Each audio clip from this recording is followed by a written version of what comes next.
السلام عليكم ورحمة الله وبركاته. كيف حالكم حبايبي؟ إن شاء الله تكونوا في أسعد حال. اذكروا الله وصلوا على النبي صلوات ربي وسلامه عليك يا حبيبي يا رسول الله. مثل ما انتم عارفين صرنا بالصيف، يعني بنحب كتير نشرب المشروبات البارد والمنعشة من هذه المشروبات الباردة البرد الفلسطيني اللي تعودنا عليه من واحنا صغار. كنا في عز الصيف كل ما يكون معنا فلوس نجري واحنا مبسوطين ونشتري مشروبنا المفضل ونشربه واحنا في كامل سعادتنا. كبرنا على هذه العادة اللي أغلب الناس بيحبوا يشربوه علشان يبرد على قلوبهم في عز الحر. عشان هيك عملت البرد في البيت، علشان اللي بيبيعوا البرد أحيانا بيكونوا بعيدين عنا، وإذا شريناه من مكان بعيد ما بنوصل البيت إلا هو ساير معانا مية. فعملته في البيت وحبيت انكم تشاركوني هالفيديو وتشوفوا كيف طريقتي. فعملته وشرحت لكم إياه بأبسط طريقة وشرح كتير سهل ومختصر. فيا رب تشوفوا هالفيديو واعملوا بنفس الطريقة اللي أنا عملت فيها وراح تنجح معكم. والله طلع كتير كتير طيب زي اللي في المحلات وأطيب وأشهى بكتير. فهين عندي أول مادة معانا اللي هي روح البرد.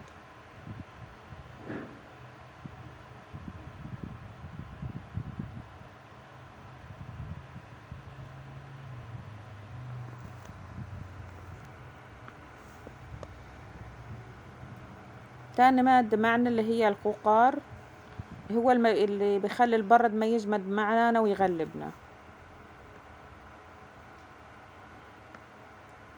تالت اشي معانا صبغة البرد، ولازم نجيب الصبغة الأصلية. ومادة CMC اللي هي بتخلي البرد ما يثبت معنا وما يخليه يصيح بسرعة. فطبعا عندي هنا تلت كوب من الليمون وكوب وتلت من السكر، وعندي معلقتين من الحليب البودرة،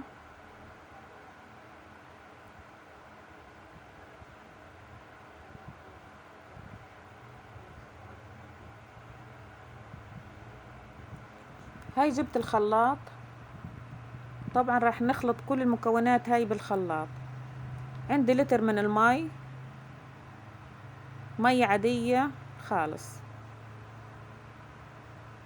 بنزل بتلت كوب من العصير الليمون، بضيف الكوباية، كوباية ونص سكر، مش وتلت، كوباية ونص سكر أو زي ما انتوا حابين درجة حلاوته. كتروا تقللوا السكر بكيفكم. فأنا هين حطيت كوب ونص سكر. عندي معلقتين من الحليب،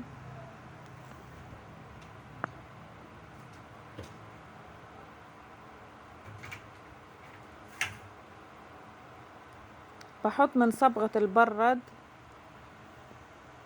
نص معلقة صغيرة، نص أو ربع حسب اللون ما يجي معاكم.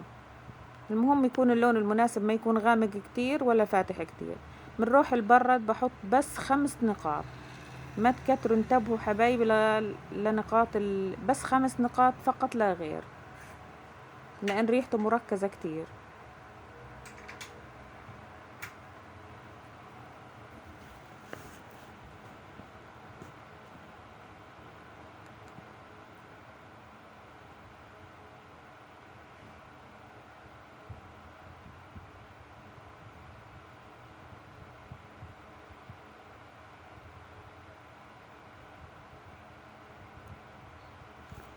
القوقار بحط نص معلقة صغيرة، نص معلقة صغيرة.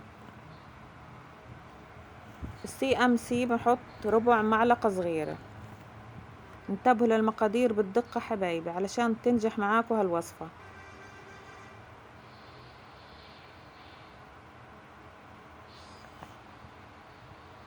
ربع معلقة صغيرة من CMC. بخلط كل هالمكونات هاي، بخلطها كويس بالخلاط حتى ما تضل معانا اي تكتلات.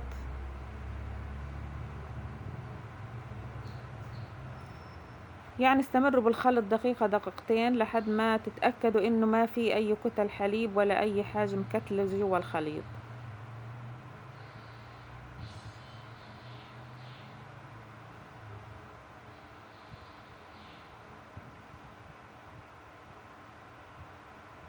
صلوا على النبي صلوات ربي وسلامه عليك يا حبيبي رسول الله.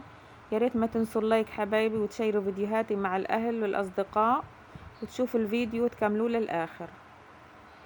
هاي هين بعد ما خلطته كويس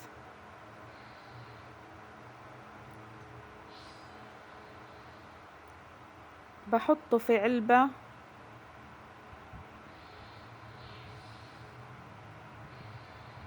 ولو عايزين يعني تصفوه صفوه. هين بحطه في علبة او بسكر العلبة، بحطها بالفريزر. سيبوه في الفريزر لحد ما يجمد معاكو خالص.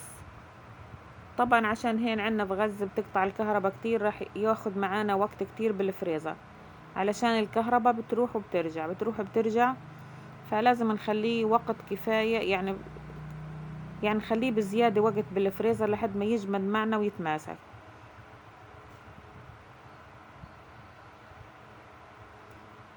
هاي بعد تقريبا ليلة ويوم، بعد 24 ساعة تقريبا.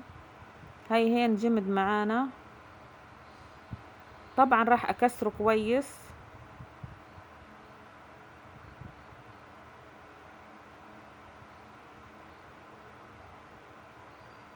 يعني هو يعني عادي انتوا راح تلاقوه، يعني هتشوفوه زي هيك كتلة واحدة، بس لازم تكسروه بالمعلقة او يعني لازم تدوبوه بالمعلقة هيك وتكسروه كويس. هو هيك طبيعي، يعني هو ظابط، مش انه مش ظابط، لا ظابط، بس لازم نكسره كويس بالمعلقة.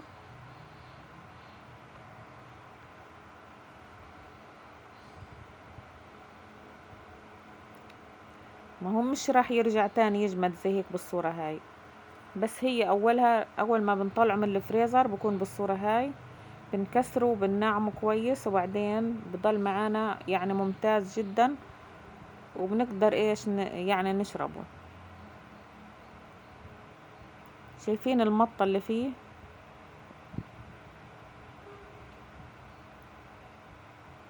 والله طلع روعة روعة كتير كتير، لكأني شريته من المحل، من المحلات، او من المحل بالاصح. كلياتنا شربنا منه وانبسطنا عليه كتير.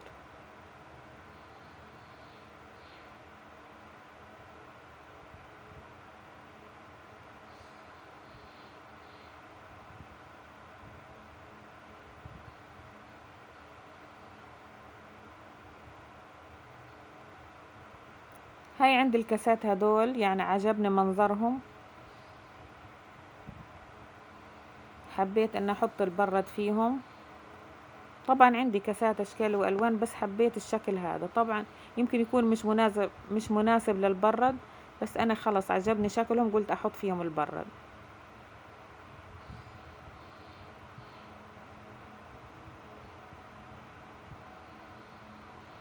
هو بعد شوية يعني ساح معايا وصار ما احلى، مش ساح مية، لا هيك يعني اعطانا يعني هيك طعم بجنن، وقوام حلو كتير كتير.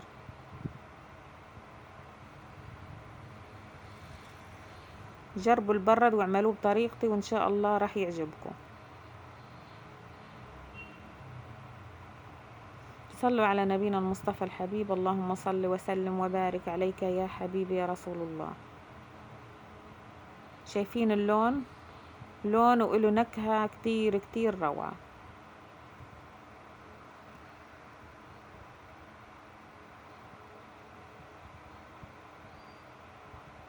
يعني له نكهة كتير كتير زي النكهة اللي بنشتريها من برا، يعني لكأن انا شاريه من برا. كمان شغلتنا احنا في البيت انتوا عارفين بتكون افضل 1000 مرة من اللي بنشتريه من برا، ونكون عارفين ان نعمل حاجة في بيتنا، حتى لما نشتهيها على طول نعملها، ما نستنى ان نروح نشتري من برا. هاي وصفتي لليوم حبايبي، ان شاء الله تكون عجبتكم.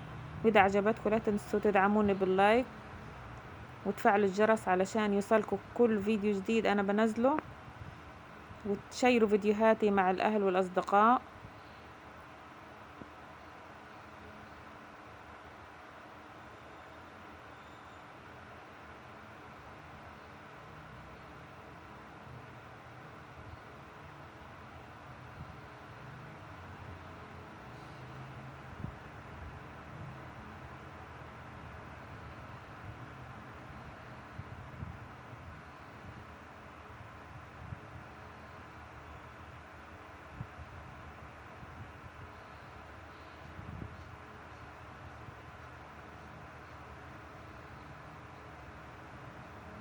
دمتم سالمين، والسلام عليكم ورحمة الله وبركاته.